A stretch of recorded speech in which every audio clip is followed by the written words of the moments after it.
പല മേഖലകളിൽ സേവനം അനുഷ്ഠിച്ചിട്ടുണ്ടെങ്കിലും ഏറ്റവും KSRTC അല്ല, ട്രാൻസ്പോർട്ട് കമ്മീഷൻ ട്രാൻസ്പോർട്ട് കമ്മീഷനായിട്ട് അതുപോലെ അങ്ങനെ പറയാം ഏറ്റവും സാറ്റിസ്ഫാക്ഷൻ അത് പോലീസായിരിക്കും എന്ന് ഉറപ്പുണ്ടെങ്കിലും ചോദിക്കുകയാണെങ്കിൽ അത് തന്നെ ഏറ്റവും സാറ്റിസ്ഫാക്ഷൻ. ഞാൻ CBIയിൽ 3.5 വർഷം ജോലി ചെയ്തു, കൊച്ചി യൂണിറ്റിലെ അതെൻ്റെ ഭയങ്കര നല്ല സമയമായിരുന്നു. ഞാൻ ആൻ്റണി സാറിൻ്റെ കീഴിൽ ജോലി ചെയ്യുന്ന സമയത്തൊക്കെ എനിക്ക് നല്ല ആലപ്പുഴ SP ആയിരുന്നപ്പോൾ ഭയങ്കര സന്തോഷമായിരുന്നു. എനിക്ക് DIG എറണാകുളം റേഞ്ച് ആയിരുന്നപ്പോൾ വളരെ ഹാപ്പിയായിരുന്നു ഉമ്മൻചാണ്ടി സാറിൻ്റെ കീഴിൽ. പിന്നെ IG എറണാകുളം റേഞ്ച് ആയിരുന്നപ്പോഴും ഞാൻ ഹാപ്പി ആയിരുന്നു, തരയൻ സാറൊക്കെ ഉണ്ടായിരുന്നപ്പോൾ. പക്ഷേ CBIയിൽ ഇരുന്ന 3.5 വർഷം കൊച്ചിയിലെ യൂണിറ്റിൻ്റെ കേരളം മുഴുവൻ വരുന്ന യൂണിറ്റിൻ്റെ ഹെഡായിട്ട് SP ആയിട്ടിരുന്ന സമയം ഭയങ്കര സാറ്റിസ്ഫൈങ് ആയിരുന്നു എനിക്ക്. കാരണം CBI എന്ന് പറയുന്ന ഒരു സിസ്റ്റമാറ്റിക് ഇൻവെസ്റ്റിഗേഷനാണ്. അഴിമതിക്കെതിരെ ആണെങ്കിൽ പോലും സിസ്റ്റമാറ്റിക് ആയിട്ട് പോകുന്നതാണ്. കൂടാതെ എനിക്ക് വെൽഫെയർ ഒരുപാട് നോക്കാൻ പറ്റി. അവിടെ ഒരു കുടുംബം പോലെ ഒരു ഏക്കർ സ്ഥലത്ത് ഫാമിലിയുമായിട്ടാണ് ഞങ്ങൾ എല്ലാവരും താമസിക്കുന്നത്. അപ്പോൾ ഒരു കുടുംബം പോലെ ആയി. എല്ലാവരും കൂടെ ഒരുമിച്ചിരുന്ന അവരുടെ ഫാമിലി മെമ്പേഴ്സ്, എൻ്റെ മക്കൾ, അവരുടെ മക്കൾ, ഞങ്ങളെല്ലാവരും സെലിബ്രേറ്റ് ചെയ്യുക, ഓണം സെലിബ്രേറ്റ് ചെയ്യുക, ക്രിസ്മസ് സെലിബ്രേറ്റ് ചെയ്യുക, ഒരു ക്ലബ്ബ് ഉണ്ടാക്കി, റിക്രിയേഷൻ ക്ലബ്ബ്. കേസുകളെല്ലാം ടാർഗറ്റ് അനുസരിച്ച് കേസുകൾ രജിസ്റ്റർ ചെയ്യാനും തീർക്കാനും എല്ലാ കേസുകളും 100% കൺവിക്ഷൻ. ഞാൻ അവിടെ ഇരുന്ന് 3.5 വർഷം ഞാൻ അവിടെ ഇരുന്ന 3.5 വർഷത്തെ സമയവും ഞാൻ എടുത്ത് അന്വേഷിച്ചിട്ടുള്ള എല്ലാ കേസുകളും കൺവിക്റ്റഡായി. ഒരു കേസ് പോലും അക്വിറ്റഡ് ആയിട്ടില്ല, വിട്ടുപോയിട്ടില്ല. CBI കോടതിയിൽ 100% കൺവിക്ഷൻ. അപ്പോൾ ആ ഒരു ഇമ്പോർട്ടൻസ് നമ്മൾ CBIയിൽ നിന്ന് ചെയ്യുമ്പോൾ ജോലി മുന്നാ കേസ് തെളിയിച്ചു. അപ്പോൾ അതും പ്രത്യേക ഓർഡർ പ്രകാരം കിട്ടിയിരുന്ന കേസാണ്. അപ്പോൾ അത് 7.5 വർഷത്തോളം ഡിറ്റക്ട് ചെയ്യാതെ കിടന്ന കേസ് ഞാൻ തെളിയിച്ചു, അതിൻ്റെ പ്രതികളെ ശിക്ഷിച്ചു. ഇപ്പോൾ ഏത് ടൈപ്പ് ഓഫ് കേസാണെങ്കിലും, ഇപ്പം ഹോമിസൈഡ് ആണെങ്കിലും, അഴിമതി കേസാണെങ്കിലും, സാമ്പത്തിക കുറ്റകൃത്യമാണെങ്കിലും, പിന്നെ വലിയ അഴിമതി കസ്റ്റംസ് ഓഫീസേഴ്സും ഇൻകം ടാക്സ് ഓഫീസേഴ്സും ഒക്കെ സീനിയർ ലെവലിലുള്ള ഓഫീസേഴ്സിനെയൊക്കെ അറസ്റ്റ് ചെയ്ത് പിടിച്ചുകൊണ്ട് വന്ന് അതും ശിക്ഷിച്ചു.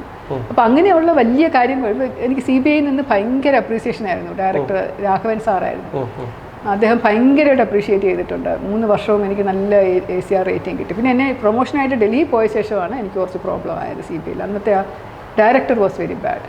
CBI ഡയറക്ടർ ഡൽഹിയിൽ ഇരുന്നുകൊണ്ട് അയാൾ കുറച്ചൊരു മോശം സ്വഭാവമായിരുന്നു. എങ്കിലും ഏറ്റവും സംതൃപ്തി തോന്നിയ എങ്കിലും ഏറ്റവും എഫർട്ട് എടുത്ത ഒരു തെളിയിച്ച ഒരു കേസ് ഏതായിരിക്കും? മുന്നാ കേസ് ഒരുപാട് എഫേർട്ട് എടുത്ത് തെളിയിച്ചതാണ്. അതുപോലെ ഷാജിയുടെ ഈ പ്രവീൺ വധക്കേസ് ഒരുപാട് എഫേർട്ട് എടുത്ത് തെളിയിച്ചതാണ്. അത് പ്രത്യേകമായിട്ട് അങ്ങനെ പറയാനില്ല. എല്ലാ കേസുകളിലും അതിൻ്റേതായിട്ടുള്ള ചലഞ്ചസ് ഉണ്ട്. ഒരൊറ്റ കേസെന്ന് പറഞ്ഞ് എനിക്ക് പറയാനൊരു പ്രയാസമുണ്ട്. ഒരുപാട് കേസുകൾ ഞാൻ അന്വേഷിച്ചിട്ടുണ്ടെങ്കിലും ഒരെണ്ണം എന്ന് പറഞ്ഞ് അങ്ങോട്ട് പറയാനായിട്ട് പ്രയാസമാണ്. പക്ഷേ ഓരോ കേസും അതിൻ്റേതായിട്ടുള്ള ചെറിയ കേസാണെങ്കിൽ പോലും ചില മർഡർ കേസുകളും ചില അല്ലാത്ത കേസുകളും ഒരു മാനുഷിക പരിഗണന വെച്ച് ചെയ്യുന്ന കേസുകളാണെങ്കിൽ പോലും ചില കേസുകളൊക്കെ അന്വേഷിച്ച് കഴിയുമ്പോൾ നമ്മുടെ തന്നെ ഹൃദയം തകർന്നു പോകും. കഷ്ടം, വേണോ പ്രതിയെ ശിക്ഷിക്കണം, കുട്ടികളൊക്കെ പ്രതികളാവുന്ന കേസുകളും ഇപ്പോൾ അങ്ങനെയുള്ള ഒരുപാട് കേസുകളുണ്ടല്ലോ. ചില സ്ത്രീകൾ പ്രതികളാവുന്ന കേസുകളുണ്ട്. ഗതി കെട്ടിട്ടൊക്കെ ആയിരിക്കും അവർ ആ കുറ്റകൃത്യം ചെയ്യുന്നത്. അപ്പോൾ ഓരോ കേസ് വരുമ്പോഴും ഓരോ മിക്സ്ഡ് ഇമോഷൻസ് ആണ്. പക്ഷേ ഓരോന്നും ഓരോ എക്സ്പീരിയൻസസ് ആണ്. അങ്ങനെ ഒരു കേസായിട്ട് എടുത്ത് പറയാൻ പ്രയാസം. സംസ്ഥാന പോലീസ് മേധാവിയായിട്ട് ഇതുവരെ ഒരു വനിത വന്ന ചരിത്രമില്ല. അതൊരു വിവേചനത്തിൻ്റെ ഭാഗമാണോ അതോ ഒരു സീനിയോറിറ്റി നമുക്ക് മാറ്റിവെക്കാം, എന്നാൽ പോലും വരുമെന്ന് എനിക്ക് ഉറച്ച വിശ്വാസമുണ്ട്. തീർച്ചയായിട്ടും അങ്ങനെ അതിൻ്റെ ഒരു സമയം ആയിട്ടില്ല. ജനങ്ങൾക്ക് ഞാൻ പറയട്ടെ, ഒരു ചൊല്ലുണ്ട്, ഒരു വിദ്യാർത്ഥിക്ക് പഠിക്കണം എന്നുള്ളൊരാഗ്രഹം വരുമ്പോഴാണ് ഒരു ഗുരു വരിക എന്നുള്ളത്. അത് ചൈനീസാണ്. If a student desires to learn something then a guru will appear, a teacher will appear. അതുപോലെയാണ് ഈ ജനങ്ങൾക്ക് ഒരു വനിതാ മേധാവി വേണം എന്നുള്ളൊരു ഡിസയർ വന്നിട്ടില്ല ഇതുവരെ. അവർക്ക് വേണ്ട. കേരളത്തിലുള്ള ജനങ്ങൾക്ക് ഒരു വനിതാ മുഖ്യമന്ത്രിയെ വേണ്ട. അതുകൊണ്ടാണ് ഒരു വനിതാ മുഖ്യമന്ത്രി ഇതുവരെ വരാത്തത് കേരളത്തിൽ. ബാക്കി എല്ലായിടത്തും ഉണ്ടല്ലോ. കേരളത്തിലൊരു വനിതാ ചീഫ് സെക്രട്ടറി പോട്ടെ, സാരമില്ല, വന്നാലും ഇരിക്കാം. പക്ഷെ ഒരു വനിതാ DGP വേണ്ട, അംഗീകരിക്കാൻ പറ്റാത്തൊരു. അപ്പോൾ അതുകൊണ്ട് ആ വേണ്ടാത്ത ഒരവസ്ഥയിൽ ഒരു സ്ത്രീ എന്ത് അർഹതപ്പെട്ടതാണെങ്കിൽ പോലും വരില്ല. പക്ഷെ അങ്ങനെയാണത്.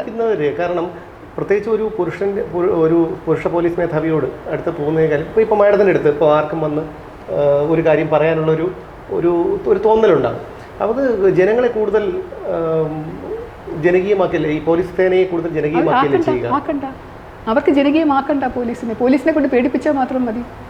മനസ്സിലാവുന്നുണ്ടോ? സംഗതി അതല്ല. അവർക്ക് ജനകീയ ഒരു പോലീസ് വേണ്ട, ഒരു കരുണയുള്ള ഒരു DGP വേണ്ട, ഒരു ജോലി ചെയ്യുന്ന ആത്മാർത്ഥതയുള്ള ഒരു ചീഫിനെ അല്ല അവർക്ക് വേണ്ടത്. അവർക്ക് വേണ്ടത് അവരുടെ ടൂളായിട്ട് അവർ ആയുധമായിട്ടിരിക്കുന്ന, അവർ പറയുന്നതെല്ലാം റാൻ മൂളി കേൾക്കാൻ കഴിവുള്ള, അവരെന്ത് ഓർഡർ ചെയ്താലും അത് നട്ടല് വളച്ച് താഴെ വീണ് അവരുടെ കാലി തൊട്ട് തൊഴുത് സാറേ ഞാൻ ചെയ്തോളാമേ എന്ന് പറഞ്ഞിരിക്കുന്ന ആളെ മതി. ആർക്ക് വേണം സുതാര്യത? ആർക്ക് വേണം അഴിമതിരഹിത ഭരണം? ആർക്ക് വേണം ഇത് നല്ല പോലീസ്? ആർക്കും വേണ്ട ഇത്. എക്സാക്ട്ലി അതുകൊണ്ട് തന്നെയാണ് ഭരണാധികാരികൾക്കും വേണ്ട, ജനങ്ങൾക്കും വേണ്ട, ആർക്കും വേണ്ട, അവർക്കിത് മതി. അല്ല മാഡം പറഞ്ഞ ഈ ഇതുപോലെയുള്ള പോലീസ് കഥകൾ കാണാൻ ഇഷ്ടമുള്ള ജനങ്ങളല്ലേ? അടി കാണുന്ന ഇപ്പോൾ ഏത് സിനിമയിലാണ് പോലീസ് ഇല്ലാത്തത്? ഏത് സിനിമയുടെ നോക്കിയാലും അതിനകത്ത് പോലീസും ഉണ്ട്, പോലീസിൻ്റെ അട്രോസിറ്റീസും ഉണ്ട്, പോലീസിൻ്റെ ക്രൂരതയുണ്ട്. ഇതൊക്കെ കണ്ട് രസിച്ചിരിക്കുന്ന ജനം തമിഴ് സിനിമകളൊക്കെ കണ്ടു കഴിഞ്ഞാൽ ഭയങ്കര സങ്കടം തോന്നും. അത്രയ്ക്ക് ക്രൂരതയാണ് പോലീസ് അതിനകത്ത് കാണിക്കുന്നത്.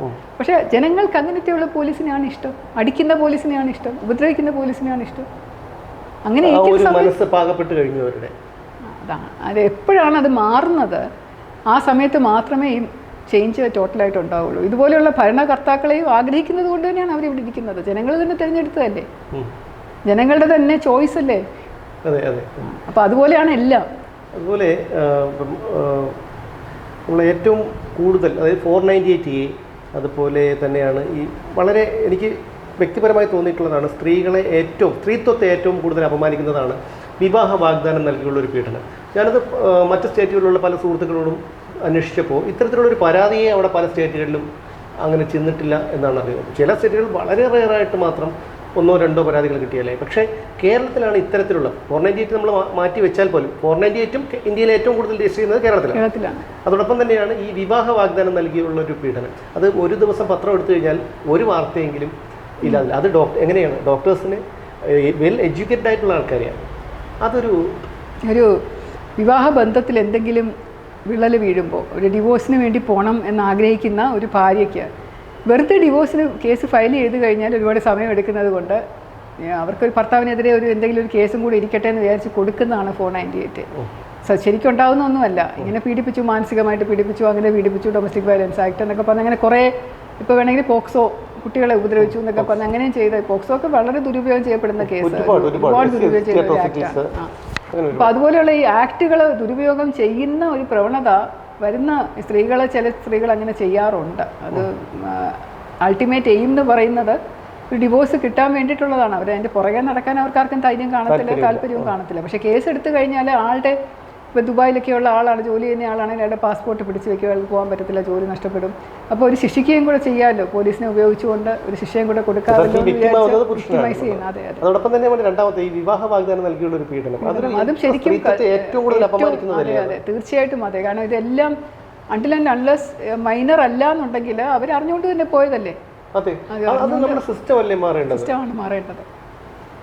പണ്ട് ഇതുപോലൊരു കേസ് ഞാൻ എൻ്റെ വീഡിയോയിൽ ചെയ്തിട്ടുണ്ട്, സസ്നേഹം ശ്രീലേഖയിൽ ചെയ്തിട്ടുണ്ട്. ഒരു ടീച്ചർ വന്ന് എൻ്റെ അടുത്ത്, കല്യാണം കഴിച്ച ഭർത്താവും 4 കുട്ടികളും ഉള്ള ഒരു ടീച്ചർ, കോളേജ് പ്രൊഫസറാണ്, ഒരു മുതലാളിയുമായിട്ട് ബന്ധമുണ്ട്. പെട്ടെന്ന് വന്നിട്ട് ഒരു ദിവസം വന്ന് പറയുകയാണ് അയാൾ എന്നെ ചതിച്ചിട്ട് പോയി, അയാളെ കല്യാണം കഴിക്കാൻ ഒരു ഇതിൻ്റെ മുമ്പിൽ വെച്ചിട്ട്, പടത്തിൻ്റെ മുമ്പിൽ വെച്ചിട്ട് എന്നെ താലി ചാർത്തി, അപ്പോൾ എനിക്ക് അയാൾക്കെതിരെ കേസ് എടുക്കണം എന്ന് പറഞ്ഞ് വന്നിട്ട് അത് ഭയങ്കര വിവാദമായി. അപ്പോൾ എടുക്കാനായിട്ടുള്ളൊരു പ്രഷർ ഉണ്ടായിരുന്നു. കാരണം ഞാൻ വനിതയല്ലേ, DGP എനിക്ക് കേസ് തന്നത് പോലും അയാളെ, ആ മുതലാളിയെ ശിക്ഷിക്കാൻ വേണ്ടിയിട്ടാണ്. കയർ മുതലാളിയായിരുന്നു, അയാളെ ശിക്ഷിക്കണം എന്നുള്ള മട്ടിലാണ് തന്നത്. പക്ഷെ ഞാൻ ഈ 2 ഭാഗവും നോക്കുമ്പോൾ ഇവർ എഴുതിയുള്ള കത്തുകളൊക്കെ കാണുമ്പോൾ അങ്ങോട്ടും ഇങ്ങോട്ടും കത്തുകളാണ്. അത് എങ്ങനെയാണ് അവർ ബന്ധം എന്ന് കാണുമ്പോൾ ഇത് actually both of them were enjoying this relationship. ഒരു ദിവസം അത് വഷളായി എന്ന് പറഞ്ഞുകൊണ്ട് അതുപോലെ ഒരുപാട് കാശ് ഇവര് ഇയാളുടെ കയ്യിൽ നിന്ന് വാങ്ങിച്ചിട്ടുമുണ്ട്. ഒരുപാട് ലക്ഷക്കണക്കിന് പൈസയും ആഭരണങ്ങളും ഒക്കെ മുതലാളി കൊണ്ട് കൊടുത്തിട്ടുണ്ട്. ഒരു സമയം വെച്ച ആൾ മതിയായി തോന്നിയപ്പോൾ അയാൾ തിരിച്ചു പോയി. ഭാര്യയുടെ അടുത്തും കുട്ടികളുടെ അടുത്തും പോയതിന്റെ ദേഷ്യത്തിലാണ് ഇവർക്ക് ഭർത്താവും കുട്ടികളും ഇല്ല, അവർ നഷ്ടപ്പെട്ടു, അവർക്ക് വേറൊന്നും നോക്കാനില്ല. അതുകൊണ്ട് അവർ ഇയാൾക്കെതിരെ പരാതി കൊടുത്താണ്. അങ്ങനെ റിപ്പോർട്ട് ചെയ്ത് കൊടുത്തതിനെതിരെ എനിക്ക് ഒരുപാട് അപവാദം കേൾക്കേണ്ടി വന്നു. പക്ഷെ അവിഹിതം എന്നുള്ള കാര്യവും പോലീസ് അന്വേഷിക്കണം എന്നുള്ള സിറ്റുവേഷൻ വരുന്നത് കഷ്ടമാണെന്ന് ഞാൻ പറഞ്ഞിട്ടാണ് ഞാനത് പറഞ്ഞത്. മാഡം ഇപ്പോൾ BJP-യിലേക്ക് പോയി. ഈ Jacob Thomas sir, TP Senkumar sir, madam ഇപ്പോൾ BJP-യിലേക്കാണ്. എന്താണ് BJP-യിലേക്ക് പോകാനുള്ളൊരു കാരണം? ജേക്കബ് തോമസ് സാറും TP സെൻകുമാർ സാറും പോയത് കൊണ്ടൊന്നും അല്ല ഞാൻ അതുമായിട്ട് ബന്ധമില്ല, ഒരു ബന്ധമില്ല. എനിക്ക് ഇപ്പോഴും തോന്നുന്നില്ല എൻ്റെ തൊലിക്കട്ടി രാഷ്ട്രീയവുമായിട്ട് ചേരുമെന്ന് തോന്നുന്നില്ല. ഞാനൊരു ഒരു റൈറ്ററാണ്. ഞാനൊരു ചിന്തിച്ച് ഇങ്ങനെ ഭാവനയിലൊക്കെ ജീവിക്കുന്ന ഒരു വ്യക്തിയാണ്. പിന്നെ ഒരു പോലീസ് ഓഫീസർ ആയതുകൊണ്ട് ഞാൻ എൻ്റെ കാരുണ്യം പോലീസിൽ കാണിച്ചിട്ടുണ്ട്. ഒരുപാട് നല്ല കാര്യങ്ങൾ ചെയ്തിട്ടുണ്ട്. വളരെയധികം സംതൃപ്തി തന്ന ജോലിയാണ്. ഒരുപാട് പേരെ സഹായിക്കാൻ സാധിച്ചിട്ടുണ്ട് എനിക്ക് പോലീസിൽ ഇരുന്നുകൊണ്ട്. അതുകൊണ്ട് ആസ് എ പോലീസ് ഓഫീസർ എനിക്ക് ഭയങ്കര സന്തോഷമാണ്. അപ്പോൾ പോലീസ് ഓഫീസറായിട്ട് ഇരുന്ന സമയത്ത് മുഴുവനും ഞാൻ കാണുന്നതാണ് ഈ രാഷ്ട്രീയം എന്തുമാത്രം സ്വാധീനമാണ് സമൂഹത്തിൽ ഉണ്ടാക്കുന്നതെന്ന്. നല്ലതായിട്ടും ചെയ്യാം, മോശമായിട്ടും ചെയ്യാം. ഞാനിപ്പോൾ നോക്കുമ്പോൾ റിട്ടയർമെൻറ്റിന് ശേഷം നോക്കുമ്പോൾ കേരളം മാത്രമാണ് ഇന്ത്യയിൽ മൊത്തം ഇങ്ങനെ ഒരു വികസനവും ഇല്ലാതെ നാൾക്ക് നാൾ പുറകോട്ട് പൊയ്ക്കൊണ്ടിരിക്കുന്നത്. അതേസമയത്ത് ബാക്കി എല്ലായിടവും നല്ല വികസനമാണ്. അപ്പോൾ അത് എന്തുകൊണ്ടാണ് കേരളത്തിൽ മാത്രം ഇതിങ്ങനെ ഇല്ലാത്തതെന്നുള്ളൊരു ചിന്ത അലട്ടുമ്പോഴൊക്കെ ഞാൻ പറയാറുണ്ട്, ഇവിടെയും കൂടെ BJPയുടെ കുറച്ചൊരു സ്വാധീനം ഉണ്ടായിരുന്നെങ്കിൽ നല്ലതായിരുന്നു തന്നെയാണ്. അപ്പോൾ അങ്ങനെ ചിന്തിച്ചിരിക്കുന്ന സമയത്തായിരിക്കും ഞാൻ തന്നെ അട്രാക്ട് ചെയ്തതായിരിക്കും. ഒരു BJP മെമ്പർഷിപ്പ് ക്യാമ്പയിൻ നടക്കുന്നു, അപ്പോൾ അതിൽ ഞാനും കൂടെ ചേരാമോ എന്ന് ചോദിച്ചുകൊണ്ട് പല പ്രാവശ്യം എൻ്റെ അടുത്തേക്ക് വന്നു. അപ്പോൾ അതിന് മുമ്പ് എനിക്കൊരു സിമ്പതി ഉണ്ട് എന്നുള്ളത്, എൻ്റെ ഭർത്താവ് BJP വളരെ അധികം അനുകൂലിക്കുന്ന വ്യക്തിയായതുകൊണ്ട് അദ്ദേഹത്തിന് വളരെയധികം ഇങ്ങനെ ഉണ്ടായിരുന്നതുകൊണ്ട്, ഫ്രണ്ട്സൊക്കെ ഉണ്ടായിരുന്നതുകൊണ്ടായിരിക്കും അവരൊക്കെ വന്നിങ്ങനെ പറഞ്ഞുകൊണ്ടിരുന്നു. ഞാൻ എപ്പോഴൊക്കെ വേണ്ട എന്ന് പറഞ്ഞ് മാറി നിൽക്കുകയായിരുന്നു. പക്ഷേ ഈ മെമ്പർഷിപ്പ് ക്യാമ്പയിൻ്റെ 3-ാമത്തെ പ്രാവശ്യം 4-ാമത്തെ പ്രാവശ്യം വന്നപ്പോൾ പെട്ടെന്ന് ഇങ്ങനെ അകത്തിരുന്ന് ആരോ പറയുന്ന പോലെ ചെയ്യാമെന്ന്. അപ്പോൾ ഞാൻ അത് യെസ് പറഞ്ഞ് അങ്ങനെ ഒരു മെമ്പർഷിപ്പ് എടുക്കുക ചെയ്തത്. അപ്പോഴും ഞാൻ ആക്റ്റീവായിട്ട് BJPയിൽ പോകണം എന്നുള്ളൊരു ചിന്തയില്ലായിരുന്നു. ഇപ്പോഴും ഫൈനലൈസ് ചെയ്തിട്ടില്ല. I just took A membership. BJP പാർട്ടിയിൽ മെമ്പർഷിപ്പ് എടുത്തു എന്നേ ഉള്ളൂ. അല്ലാതെ ഞാൻ ഒന്നിനു വേണ്ടിയിട്ടും പുറകെ പോയിട്ടില്ല. ഒരു കാര്യവും എനിക്ക് വേണ്ട, എനിക്കൊരു പദവിയും വേണ്ട, എനിക്കൊരു ഇലക്ഷന് നിൽക്കണ്ട, ഒന്നും വേണ്ട. പക്ഷേ ഐ ബിലീവ് ഇൻ ഈ BJP എന്നുള്ള പാർട്ടി ഉള്ള പാർട്ടികളിൽ ഏറ്റവും നന്നായിട്ട് ഇപ്പോൾ പ്രവർത്തിക്കുന്ന മികച്ചത് BJP ആണ്. ഏറ്റവും നല്ല കാര്യങ്ങൾ ചെയ്യുന്നതാണ്, അഴിമതിയില്ല. കേന്ദ്രത്തിലെ ഭരണം എന്ന് പറയുന്നത് വളരെ നല്ല രീതിയിൽ പോകുന്നുണ്ട്. ഒരുപാട് ഡെവലപ്മെൻറ്റ് ഇന്ത്യയിൽ മൊത്തം വന്നു, ഒരുപാട് ഉയർച്ച വന്നു. മറ്റ് പല രാജ്യങ്ങളെ പറ്റി നോക്കുമ്പോഴും ഇന്ത്യ ഇങ്ങനെ കുതിച്ച് മുമ്പോട്ട് പൊയ്ക്കൊണ്ടിരിക്കുകയാണ്. എല്ലാ ഇൻഡെക്സസിലും നോക്കിക്കഴിഞ്ഞാൽ എല്ലാത്തിലും നല്ലതായിട്ട് വികസനമാണ്. അപ്പം അങ്ങനെയുള്ള ഒരു രാഷ്ട്രീയ നേതൃത്വം നിൽക്കുമ്പോൾ നമുക്കൊരു വല്ലാത്ത ഒരു ആഗ്രഹം തോന്നില്ല, ഇവിടെയും കൂടെ അത് വന്നിരുന്നെങ്കിൽ, കേരളത്തിലും കൂടെ വന്നിരുന്നെങ്കിൽ. അപ്പോൾ ആ ഒരു ആഗ്രഹത്തിൻ്റെ പുറത്ത് മാത്രമാണ് ഞാനിത് ചെയ്തത്. ഇതുവരെ എത്ര പുസ്തകങ്ങൾ എഴുതിയിട്ടുണ്ട്? ഞാൻ 10 പുസ്തകങ്ങൾ എഴുതി പബ്ലിഷ് ചെയ്തിട്ടുണ്ട്.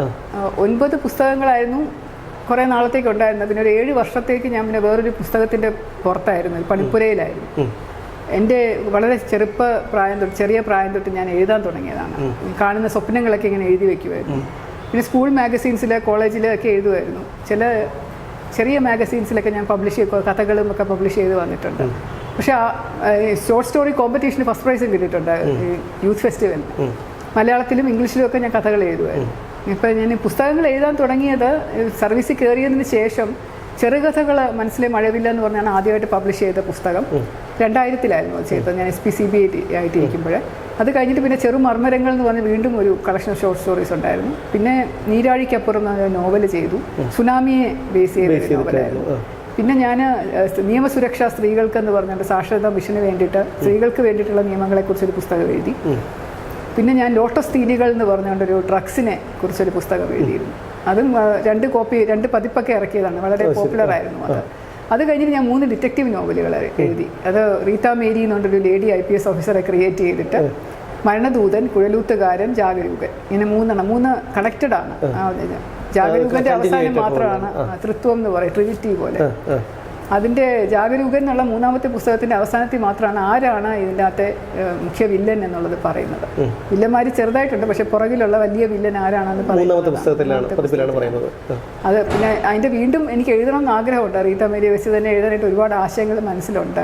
പിന്നെ ഞാൻ കുട്ടികളും പോലീസും എന്ന് പറഞ്ഞൊരു ചെറിയ ബാലസാഹിത്യം എഴുതിയിട്ടുണ്ട്.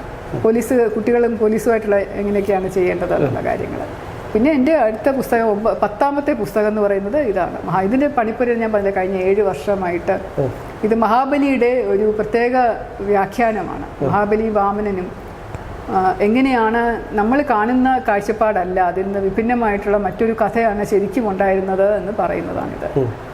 നമ്മുടെ കഥകളൊക്കെ തെറ്റാണ്, നമ്മുടെ ആശയം തെറ്റാണ്. ഓണം എന്ന് പറയുന്നത് മഹാബലിയെ വരവേൽക്കാൻ വേണ്ടി നമ്മൾ വർഷങ്ങളായിട്ട് ആചരിക്കുന്നത് എന്തിനാണെന്ന് എനിക്ക് വലിയ സംശയമുണ്ട്. കാരണം മഹാബലി എന്ന് പറയുന്ന തമ്പുരാൻ കേരളം ഭരിച്ചിട്ടില്ല, കേരളത്തിലോട്ട് വന്നിട്ട് പോലും ഇല്ല. മഹാബലി ചക്രവർത്തി ഭരിച്ചിരുന്നത് മുഴുവനും അമരകാണ്ഡകം എന്ന് പറയുന്നത് നർമ്മദാ നദിയുടെ തീരത്തുള്ള ഒരു സാമ്രാജ്യമായിരുന്നു. അത് മധ്യപ്രദേശും ഗുജറാത്തും ഒക്കെ പെട്ടുകിടക്കുന്ന ഒരു സ്ഥലമായിരുന്നു എന്ന് വേണം കരുതാൻ. കടലൊന്നും ഉണ്ടായിരുന്നില്ല ആ സമയത്ത്. പിന്നെ പാലാഴി എന്നൊക്കെ പറയുന്നത് തൊട്ട് ഞാൻ പറഞ്ഞു പോകുന്നുണ്ട്. അപ്പോൾ ഇതിനകത്ത് എന്തുകൊണ്ടാണ് കേരളത്തിൽ ഇങ്ങനെ ഒരു കഥ പടരാൻ കാരണം എന്നുള്ളത് തൊട്ട് തുടങ്ങി അവസാനിപ്പിക്കുകയാണ്. അതിൻ്റെ ഇടയിൽ കൂടെ ഞാൻ മഹാബലിയുടെ ചരിത്രം പൂർണ്ണമായിട്ടൊരു വേറെ രീതിയിൽ വ്യാഖ്യാനിച്ചു പോകും. ഇനി ഇപ്പോൾ ഏതെങ്കിലും പുസ്തകത്തിൻ്റെ പണിപ്പുരയിലാണ്? ആണ്. ഇപ്പം ഞാൻ വേറൊരു ഡിറ്റക്റ്റീവ് നോവൽ എഴുതുവാണ്. റീത്ത മേരി അല്ലാതെ വേറൊരു ക്രൈം മിസ്റ്ററി എഴുതുവാണ്. ഇത് കൂടാതെ ഞാനൊരു തമസോമ എന്ന് പറഞ്ഞൊരു നീണ്ട കഥ, അതും ഒരു ഡിറ്റക്റ്റീവ് ആയിരുന്നു, ഒരു കൊലപാതക കഥയായിരുന്നു, അത് എഴുതിയിട്ടുണ്ട്. പിന്നെ പല മാഗസീൻസിലും ഷോർട്ട് സ്റ്റോറീസ് എഴുതിയിട്ടുണ്ടായിരുന്നു, മാതൃഭൂമിയിൽ, കലാകൗമുദി, കേരളകൗമുദിയിലൊക്കെ. അതെല്ലാം കൂടി എടുത്തൊരു പുസ്തകം ആക്കണം എന്നൊക്കെ ആഗ്രഹമുണ്ട്, ഇതുവരെ നടന്നിട്ടില്ല. വനിതയിൽ എഴുതിയിരുന്ന കോളംസ് ഉണ്ട്, അതൊക്കെ അതും പുസ്തകമാക്കി ഒരുപാട് അനുഭവങ്ങളുണ്ട്. അപ്പം അതെല്ലാം എഴുതണം എന്നുണ്ട്, എടുക്കണം.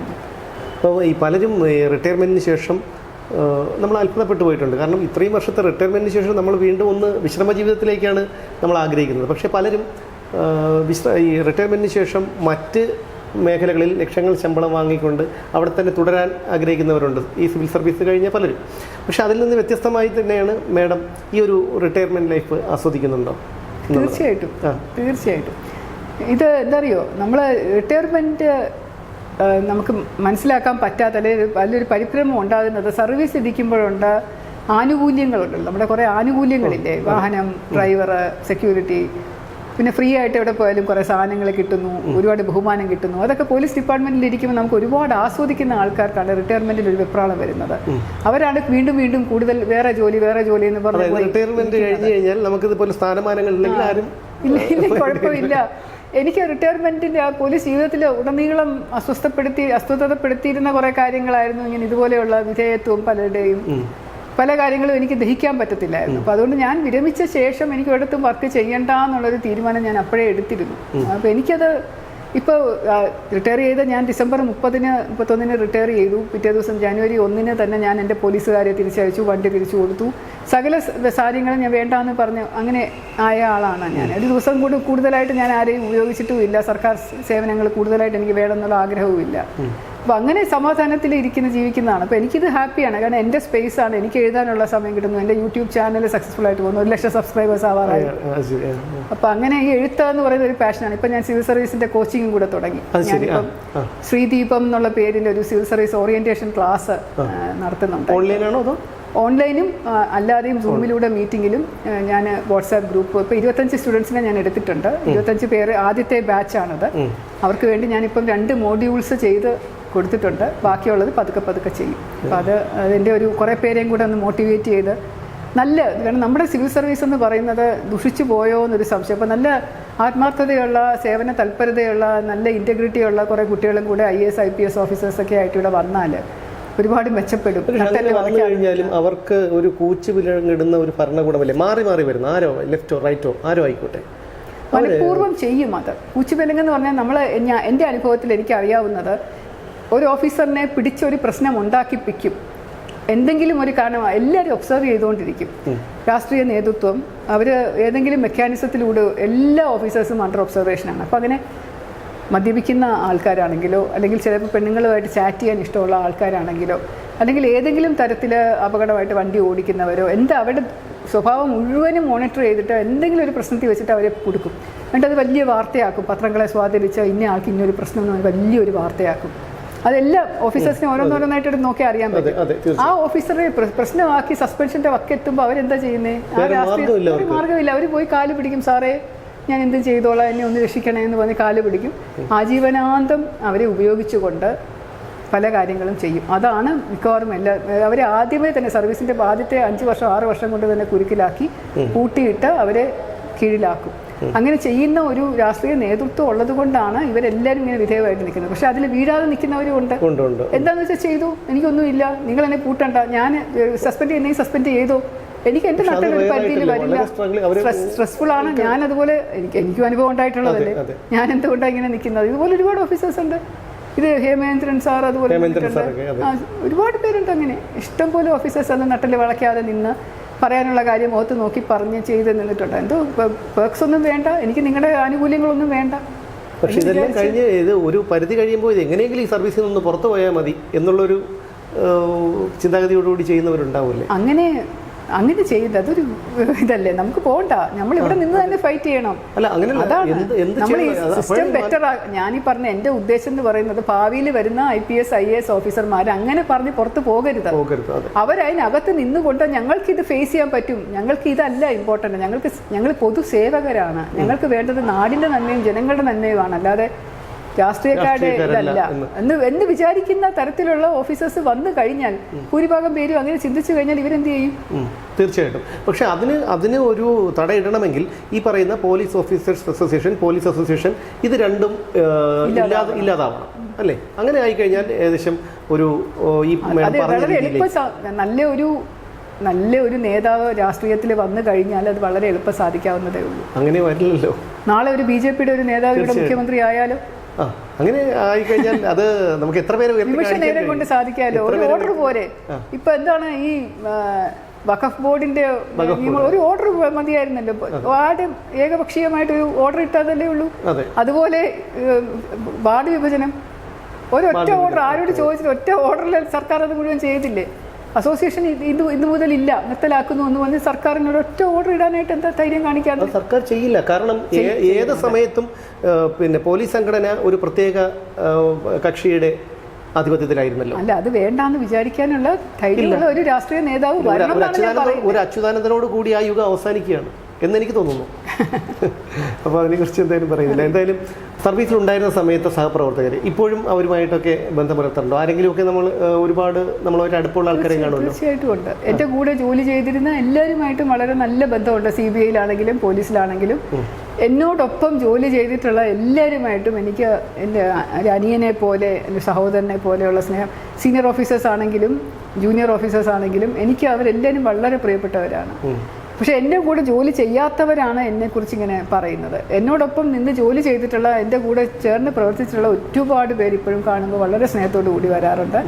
ഇപ്പോഴും ഒരുപാട് പേര് മെസ്സേജ് അയക്കാറുണ്ട്, സംസാരിക്കാറുണ്ട്. ഞങ്ങൾക്ക് നല്ലൊരു ഗ്രൂപ്പുണ്ട്. എൻ്റെ കൂടെ എൻ്റെ പേഴ്സണൽ സെക്യൂരിറ്റി ആയിട്ട്, ഡ്രൈവറായിട്ടും ഓഫീസ് അസിസ്റ്റൻ്റായിട്ടും ഒക്കെ നിന്നവരെല്ലാവരും എൻ്റെ വീട്ടിൽ ഇപ്പോഴും എല്ലാ ഓണത്തിനും ഒക്കെ ചിപ്സായിട്ട് വരുന്നുണ്ട്. റിട്ടയർ ചെയ്തിട്ട് ഇത്ര നാളായിട്ട് അവരുടെ മക്കളുടെ കല്യാണത്തിന് വിളിക്കുന്നുണ്ട്. എനിക്ക് തീർച്ചയായിട്ടും അറിയാം, എനിക്കൊരു ആവശ്യം വന്നു കഴിഞ്ഞാൽ അവരെൻ്റെ കൂടെ ഉറച്ചു നിൽക്കും എന്നുള്ള വിശ്വാസമുണ്ട്. അവസാനം ഒരു ചോദ്യം കൂടി ചോദിച്ച് നമുക്ക് അവസാനിപ്പിക്കാം. ഒരുപാട് കുട്ടികൾക്ക് ഈ രംഗത്തേക്ക് വരാൻ താല്പര്യമുണ്ട്, വരുന്നുമുണ്ട്, അതിന് ശ്രമിക്കുന്നുമുണ്ട്. അവരോടൊക്കെ എന്താണ് പറയാനുള്ളത്? ഒരു ആദ്യത്തെ ഒരു വനിതാ IPS ഓഫീസർ എന്നുള്ള നിലയിൽ ഇത്രയും നാൾ സർവീസിൽ തുടർന്നിരുന്ന, ഒരുപാട് കേസുകൾ അന്വേഷിച്ച് തെളിയിച്ച അങ്ങനെ ഒരു വ്യക്തിക്ക് എന്താണ് പറയാനുള്ളത്? IPS എന്ന് പറയുന്നത് വളരെ നല്ലൊരു സർവീസാണ്. വളരെ നല്ലതെന്ന് പറഞ്ഞാൽ ഏറ്റവും മെച്ചപ്പെട്ട, എനിക്ക് തോന്നിയ സർവീസ് എന്ന രീതിയിൽ, ഒരു സേവനം എന്നുള്ള രീതിയിൽ ജനങ്ങൾക്ക് ഏറ്റവും കൂടുതൽ സേവനം ചെയ്യാൻ പറ്റുന്ന, ഏറ്റവും കൂടുതൽ മാനസിക സംതൃപ്തി കിട്ടുന്ന ഒരു നല്ല സർവീസാണ് IPS. കൂടാതെ അതിനോടൊപ്പം തന്നെ നമുക്ക് കിട്ടുന്ന ഒരു പദവി, ഒരു അധികാരം, അഭിമാനം, അംഗീകാരം, അതൊക്കെയില്ലേ. പ്രസിഡന്റിൻ്റെ അതിനിടയ്ക്കിടയ്ക്ക് മെഡൽ കിട്ടുന്നു, എന്തെങ്കിലും പ്രശസ്തി പത്രം കിട്ടുന്നു, പരേഡിൽ പങ്കെടുക്കാൻ പറ്റുന്നു, രാജ്യസ്നേഹം വരുന്നു. അതൊക്കെ ഭയങ്കര ഒരു മനസ്സിനെ കുളിർപ്പിക്കുന്ന വളരെ നല്ല ഒരു എക്സ്പീരിയൻസ് ആണ്. പിന്നെ IPS വന്നു കഴിഞ്ഞാൽ നമ്മൾ ഒരിക്കലും ചെയ്യത്തില്ല എന്ന് വിചാരിച്ച പല കാര്യങ്ങളും നമ്മൾ അനായാസം ചെയ്യുമെന്ന് തെളിയിക്കും. നമ്മൾ ട്രെയിനിങ്ങിനാണെങ്കിലും അല്ലാതെ ജോലിയിലാണെങ്കിലും നമ്മൾ ഒരിക്കലും മടിച്ചു നിൽക്കാതെ ധൈര്യപൂർവ്വം ചെയ്ത് ഒരുപാട് ചലഞ്ചസും ഇഷ്ടംപോലെ അനുഭവങ്ങളും ഇഷ്ടംപോലെ സുഹൃത്തുക്കളും, അങ്ങനെ നല്ലൊരു സർവീസാണത്.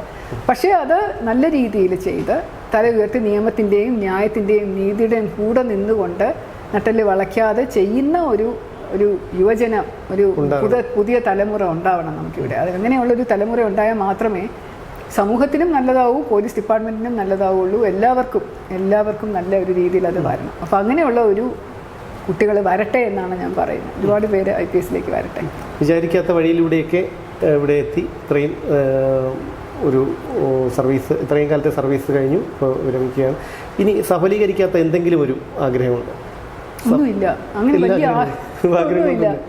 അല്ല, ആഗ്രഹം എന്ന് പറയുന്നത് ഇപ്പോൾ ഈ ഒരു സ്റ്റേറ്റിൽ ഞാൻ കുറച്ച് ആത്മീയമായി ചിന്തിക്കുന്ന ഒരു സമയമാണ്. ഇപ്പോൾ ഒരു കഴിഞ്ഞ 10 വർഷമായിട്ട് ഞാനൊരു മെഡിറ്റേഷനും യോഗയും ഒക്കെ ആയിട്ട് ഒരു ആത്മീയ പാതയിൽ നിൽക്കുകയാണ്. അപ്പോൾ അതുകൊണ്ട് ആഗ്രഹങ്ങൾ എന്ന് പറയുന്നത് വലുതായിട്ടില്ല. അഥവാ തോന്നുവാണെങ്കിൽ തന്നെ അത് ഞൊടിയിടയിൽ സംഭവിക്കും. അപ്പോൾ അതുകൊണ്ട് എനിക്കതിൻ്റെ എന്നുവെച്ചാൽ എനിക്കത് ഒരു ആഗ്രഹം എനിക്ക് വേണം എന്നുള്ളൊരു കാര്യമോ, ഇതിന് വേണ്ടിയിട്ടൊരു ആഗ്രഹം ഉണ്ടായിരുന്നു. ഈ പുസ്തകം എഴുതി തീർക്കണം എന്നൊരാഗ്രഹം ഇടയ്ക്ക് 7 വർഷം മുമ്പ് എനിക്കുണ്ടായിരുന്നു. അത് പൂർത്തീകരിച്ചു, അത് പ്രസിദ്ധീകരിച്ചു, ഇറങ്ങി, അതിനൊരു അവാർഡും കിട്ടി. ഇപ്പോൾ പുസ്തക ശ്രേഷ്ഠ, സാഹിത്യ ശ്രേഷ്ഠ അവാർഡ് എന്ന് പറഞ്ഞാൽ മലയാള സാഹിത്യ സമിതി ഔപചാരികമായിട്ടൊരു അവാർഡും കൂടെ തന്നു. അതെ, അപ്പോൾ അങ്ങനെ കാര്യങ്ങൾ ഈ MT മലയാളത്തിലെ സാഹിത്യ മഹാരഥനാണ് MT പോലും ഈ പുസ്തകത്തിനെ കുറിച്ച് സി രാധാകൃഷ്ണൻ സാറ് എഴുതി തന്നിട്ടുണ്ട്. ശരിക്കും ഇതൊരു നല്ല പുസ്തകമാണെന്നുള്ള രീതിയിൽ അദ്ദേഹം എഴുതി തന്നിട്ടുണ്ട്. MT സാറ് വിളിച്ച് പറഞ്ഞതേ ഉള്ളൂ. പക്ഷേ ബാക്കി എല്ലാവരും ഇതിനെപ്പറ്റി നല്ല അഭിപ്രായമാണ് ഇതേവരെ പറഞ്ഞിട്ടുള്ളത്. അപ്പോൾ അതുകൊണ്ട് വളരെയധികം സന്തോഷവും ചാരിതാർത്ഥ്യവുമുണ്ട്. വലിയ ആഗ്രഹങ്ങളൊന്നും ഇനിയിപ്പോൾ അവശേഷിക്കുന്നില്ല. സമാധാനം സന്തോഷവുമായിട്ട് ഒരുപാട് നന്മ ഇനിയും ചെയ്യാൻ കിടക്കുന്നു എന്നൊരു തോന്നലുണ്ട്. ബാക്കി ഇനി കുറേ കാര്യങ്ങളും ചെയ്യാനുണ്ട്. അപ്പോൾ അതൊക്കെ ചെയ്ത് സന്തോഷമായിട്ട് ജീവിക്കുക, അത്രയേ ഉള്ളൂ. എന്തായാലും ആഗ്രഹങ്ങളെല്ലാം ആ ഒരു ആഗ്രഹം സൗലീകരിക്കട്ടെ. നന്മ കൂടുതൽ നന്മ ഇപ്പോൾ തന്നെ ഉണ്ടെങ്കിലും ഒരുപാട് നന്മകൾ ഇനിയും ഉണ്ടാകട്ടെ ജീവിതത്തിൽ. എൻ്റെ ജീവിതത്തിലെ ഏറ്റവും ഭാഗ്യമുള്ള ഒരു ദിവസമായി ഞാനിതിനെ കരുതുന്നു. കാരണം ചെറിയ പ്രായത്തിൽ സ്കൂളിൽ പഠിക്കുമ്പോൾ തന്നെ മാഡം സർവീസിൽ കയറി, അത് പത്രത്തിലൊക്കെ അതൊരു വലിയ വാർത്ത അന്ന് ഓർക്കുന്നുണ്ട് ചെറുതായിട്ടൊക്കെ. പിന്നീട് ഈ വനിതാ മാഗസിനിൽ എത്ര വയസ്സുണ്ടായിരുന്നു സുമേഷിന്? 87 അക്കാഡമിയിൽ പോകുന്ന സമയത്ത് 87 എനിക്കൊരു 10 വയസ്സ് 9 വയസ്സ് കാണും. അതായത് ഒരു അന്ന് മുതലേ ഈ മാഗസിൻ കൈ കിട്ടുന്ന എന്ത് വായിക്കുമായിരുന്നു. അങ്ങനെ ഒരു അതുപോലെ IPS ആയത് കൂടെ പറഞ്ഞിട്ട് നിർത്തട്ടെ ഞാൻ. തീർച്ചയായും സന്തോഷം. ഞാൻ ജയിലിലോ അല്ല അതിന് മുമ്പ് ഒഴിക്കുന്ന സമയത്ത് ഒരു കുട്ടി എൻ്റെ അടുത്ത് വന്നിട്ട്, ഞാനിങ്ങനെ ഐശ്വര്യ സാഗർ എന്നാണ് എൻ്റെ പേര്, എനിക്ക് മാഡത്തിനെ ഒന്ന് കാണാൻ വരണമെന്നോ. ഞാൻ വന്നോളൂ, ചിലപ്പോൾ സിവിൽ സർവീസ് അസ്പിറൻറ്റ് വല്ലതും ആയിരിക്കും എന്ന് വിചാരിച്ചു. അപ്പോൾ കുട്ടിയും അമ്മയും കൂടാണ് വന്നിട്ട് പറഞ്ഞു, ലേഖ എന്നാണ് അമ്മയുടെ പേര്, പേരൂർക്കടയിലാണ് താമസം.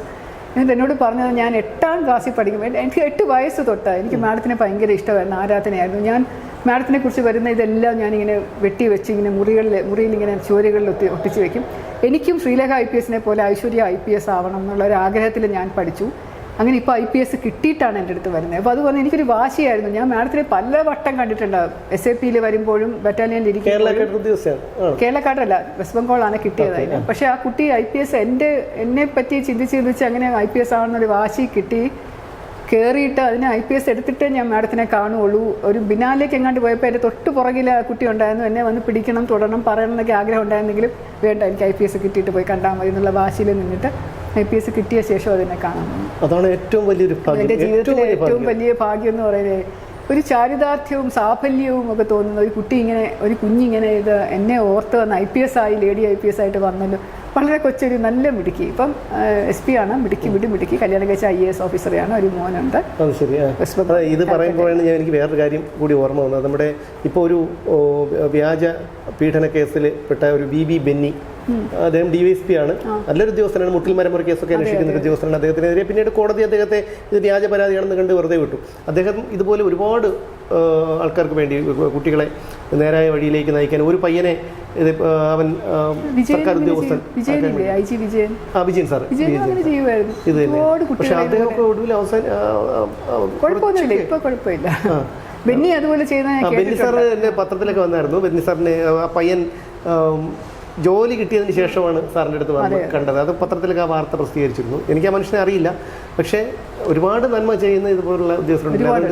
ഞാൻ എൻ്റെ ജീവിതത്തിലെ ഏറ്റവും വളരെ ഭാഗ്യമുള്ള ഒരു ദിവസമാണെന്ന്. കാരണം കുട്ടിക്കാലം മുതൽ കണ്ട് ആരാധിച്ച് ഇപ്പോഴും ആരാധിക്കുന്ന ഒരു വ്യക്തിത്വമാണ് ഇന്ന് എന്നോട് ഇത്രയും വിലപ്പെട്ട സമയം വന്ന് ഞങ്ങളുടെ DNA ന്യൂസിന് വേണ്ടിയിട്ട് 1 മണിക്കൂറാണെങ്കിലും ഒരുപാട് സമയം കൂടുതലെടുത്തു. ഒരുപാട് നന്ദി മാഡം. ഇനി ഒരുപാട് എഴുതാൻ കഴിയട്ടെ, ഒരുപാട് നന്മകൾ ഉണ്ടാകട്ടെ. Thank you.